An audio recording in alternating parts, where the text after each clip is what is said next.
है ना। ऐसा होता है ना, कमीज का पहला बटन अगर गलत लग जाए तो सारे गलत लग जाते हैं ना। पिंटू सब जानता है। फिर यहाँ लिखा है बेटे जर्नल रिजर्व। क्या लिखा है जी? जर्नल रिजर्व लिखा है इन्होंने 60,000 और यहाँ पे लिखा 10,000। ठीक है जी। अब आप मुझे बताएं प्रॉफिट और जर्नल रिजर्व किस एक्टिविटी में जाते हैं? ऑपरेटिंग में, इन्वेस्टिंग में या फाइनेंसिंग में? ऑपरेटिंग। फॉर्मेट में देखा हुआ, ठीक है ना। ठीक है सर, और एक और इस पे डाल देता हूँ सिक्योरिटी प्रीमियम। ये है जी 30,000 और यहाँ पे लिखा 20,000। ठीक है, ये भी कहाँ चले जाएगा जी? हाँ जी, कहाँ पे? फाइनेंसिंग एक्टिविटी में। कहाँ जाएगा जी? फाइनेंसिंग एक्टिविटी में। कहाँ जाएगा? मैंने पूछा इस अंदाज से, ये भी कहाँ जाएगा? तो आप समझ गए कि शायद ऑपरेटिंग में। ऐसे थोड़ी ना, अपना दिमाग भी लगाना है बेटे, चमनप्राश खाया करो, ठीक है। बोलो यस और नो। ठीक है, तो ये हमारा हुआ फाइनेंसिंग, ये ऑपरेटिंग, ये ऑपरेटिंग, ये फाइनेंसिंग और ये भी फाइनेंसिंग। समझ में आ रहा? गुड। फिर हम चलते हैं लॉन्ग टर्म लोन की तरफ, या हम लिख सकते हैं नॉन करंट लायबिलिटी।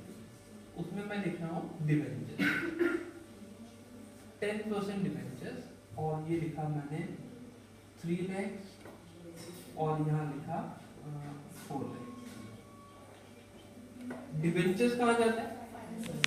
अभी बताया था, share debentures loan financing activity है। ओके, तो ये फाइनेंसिंग है। बताओ ये बढ़ रहा है या कम हो रहा है? तो पैसा आएगा कि जाएगा? जाएगा, तो आउटफ्लो हो जाएगा, तो माइनस करेंगे। पक्का जी। फिर हम एक करंट लायबिलिटीज का कुछ आइटम ले लेते हैं। चलो हम क्रेडिटर्स ले लेते हैं। क्रेडिटर्स हमने लिया 50,000 और यहाँ लिया हुआ 60,000। ठीक है जी। क्रेडिटर्स कहाँ जाते हैं? कहाँ जाते हैं? Operating activity. कहाँ जाते हैं जी? ऑपरेटिंग। फाइनेंसिंग में क्या जाता था? Share debentures loan. इन्वेस्टिंग में क्या जाता था? Sale and purchase of fixed assets and investment. बाकी सारा ऑपरेटिंग, बाकी सारा ऑपरेटिंग। तो आसान तरीका, आप इन्वेस्टिंग और फाइनेंसिंग को याद कर लो, बाकी सारा ऑपरेटिंग है। ठीक है, हाँ जी सर, ठीक है। अब यहाँ पर मैंने आज वाला पॉइंट लिखा, प्रोविजन फॉर टैक्सेशन 40,000 और 30,000, 40 एंड 30, और प्रपोज डिविडेंड। अब बताओ इस पूरे क्वेश्चन में क्या ये 2 पॉइंट्स तुम्हें आते हैं?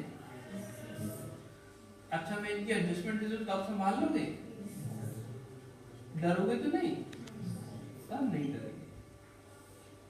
अगर डर लगे तो हनुमान चालीसा पढ़ सकते हैं, ओके, या ऑल इज वेल कर सकते हैं, ठीक है।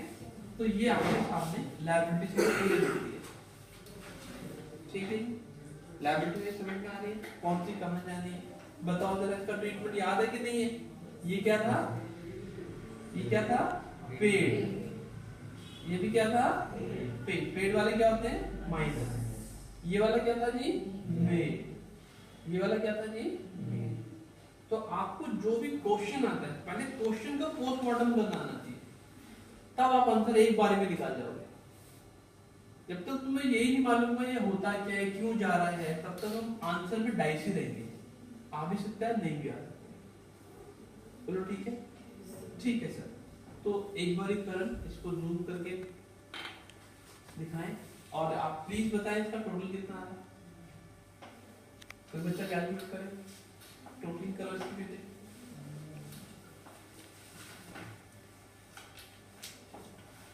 तो हम इसकी एसेट फाइल लिख सकते हैं।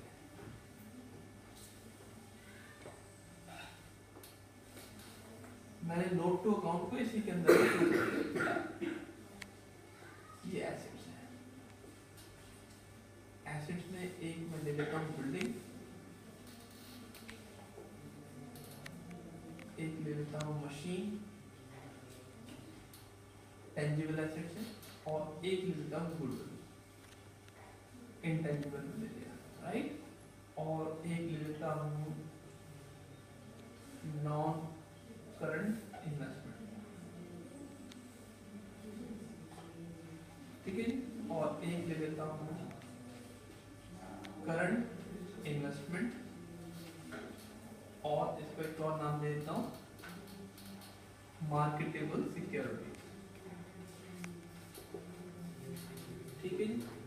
और फिर करंट एसेट्स में ले लेता हूँ एक स्टॉक ले लेते हैं, और फिर कैश एंड कैश इक्विवेलेंट,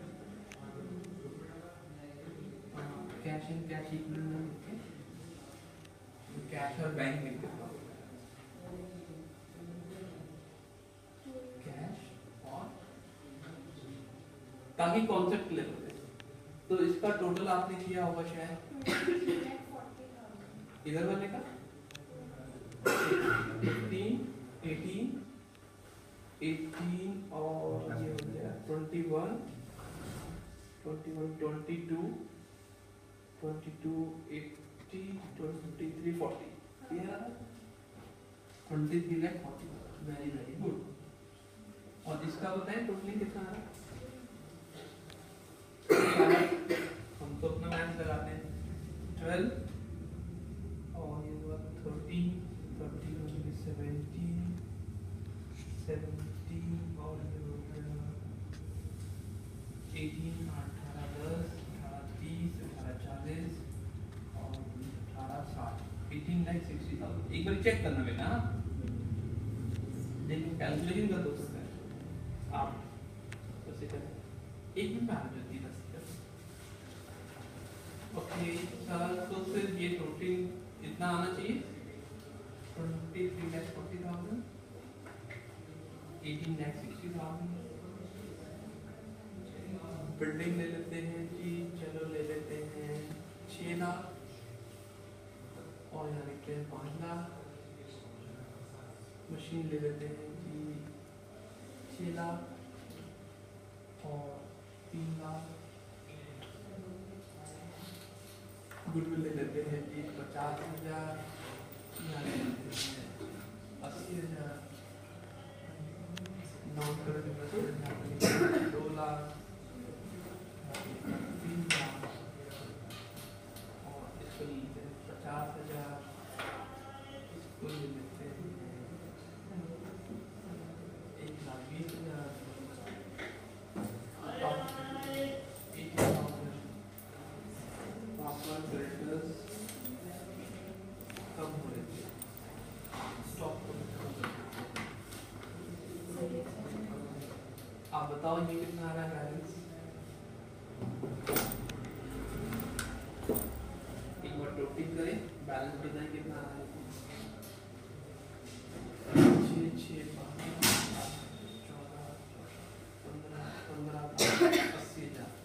15,80,000।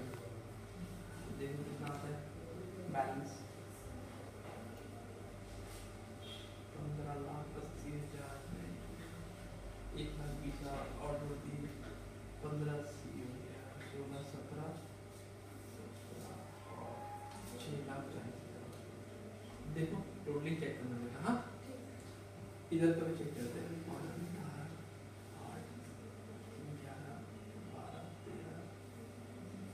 बन रहा है इसका, 14 लाख, 2 लाख 62 लाख 60,000। देखो इसको भी चेक करो प्लीज, और फिर मैं एडजस्टमेंट दे रहा हूँ। पहला tax pay rupees let's say 30,000, 30,000 कुछ और 36,000 डिफरेंट है। और डिविडेंड पे रुपीज 40, 5,000 लिख देते हैं, और लिख देते हैं इंटरिम डिविडेंड पे रुपीज 20,000 लिख देते हैं, और फिर लिख देते हैं debentures will be at 10% fee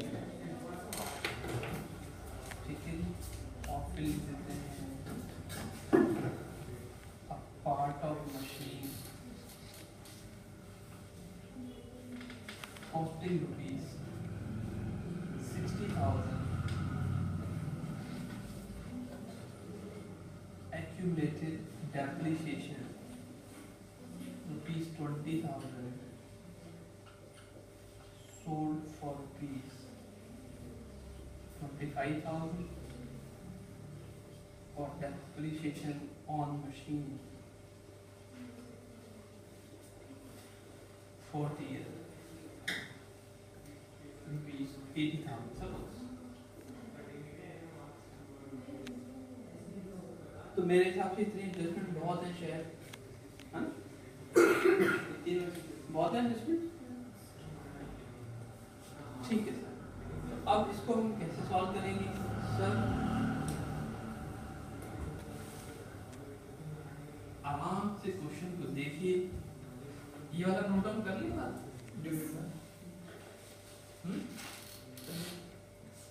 अब मैं साथ साथ से कॉपी कर लेना।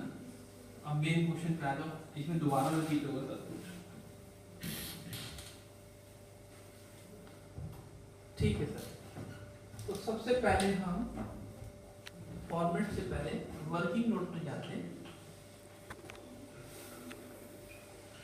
और एक एक का ट्रीटमेंट पकड़ते हैं। ठीक है, तो सबसे पहला ट्रीटमेंट किसका था जी? Provision for taxes. तो हमने अकाउंट बनाया, ब्रॉट डाउन, कैरी डाउन। देखिए जरा ब्रॉट डाउन कितना दिया हुआ है, ब्रॉट डाउन कितना बेटे सर? 30,000। और कैरी डाउन कितना है? 40,000। देखो दोस्तों, अगर अगर अगर ये एडजस्टमेंट ना भी होती तो पेड मेड यहीं से दिख रहा था, लेकिन अगर ये एडजस्टमेंट गिवन है तो अब हम पेड मेड यहां से नहीं देखेंगे, हम कहेंगे दोस्त हमारे साथ घूमने चलो। कहाँ घूमने जाएंगे हम? वर्किंग नोट में। कहाँ जाएंगे? वर्किंग नोट में। कहते हैं आओ तुम्हें कुछ दिखाते हैं, ब्रॉट डाउन, कैरी डाउन, और यहाँ लिखेंगे टू कैश पेड। बता सकते हो पेड कितना? वहां लिखा हुआ जरा देखो, मुझे दिखाई नहीं देता बेटे। हाँ जी, मेरी आंखें आज सामने, तुम्हें दिखाई दे रहा? 36,000। बताओ ये कितना होगा? देखिए कौन बता सकते हैं? तो कई बच्चे ऐसे टोटलिंग करते हैं और इसको माइनस करते हैं, ठीक करते हैं। उससे बेटर तरीका आप इसका डिफरेंस देंगे 10,000 और इसमें जोड़ दें 46, तो थोड़ा जल्दी हो जाता है ना धीरे धीरे? अरे सर हमने कभी ध्यान ही नहीं दिया, यही तो मैं कह रहा हूं कि आप ध्यान ही नहीं देते। ये ब्रॉट डाउन और ये बैलेंस कैरी डाउन। ठीक है बेटे, बताओ ब्रॉट डाउन कैरी डाउन कितना है? देखो आप, आपको दिखाई दे रहा है? अरे वाह, कितने होशियार बच्चे मेरे, ये तो मालूम है ब्रॉट डाउन कैरी डाउन का। टू कैश पेड कितना है बेटे? 45,000। बेटे इंटरिम डिविडेंड तो प्रपोज डिविडेंड अकाउंट के अंदर नहीं डाली, उसका अलग ट्रीटमेंट है, ऑपरेटिंग में ऐड, फाइनेंसिंग में लेस। ओके, तो इसको फिर वैसे ही करते हैं, इसका 4 तो कितनी जल्दी होता है ना? जादू हो गया, जादू, है ना? ऋतिक रोशन की पिक्चर में कितना जादू हो गया। 85 ऋतिक रोशन कहते हैं, मेरी माँ भी कहती है, चलो ये तो बेटे मालिक को आप।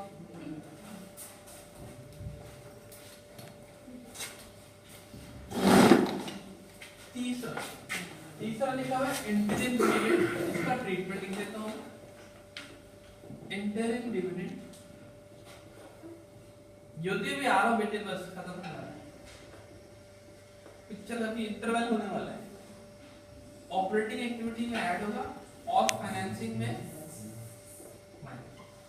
ठीक है, सेम अमाउंट इनटू 20,000। ठीक है सर।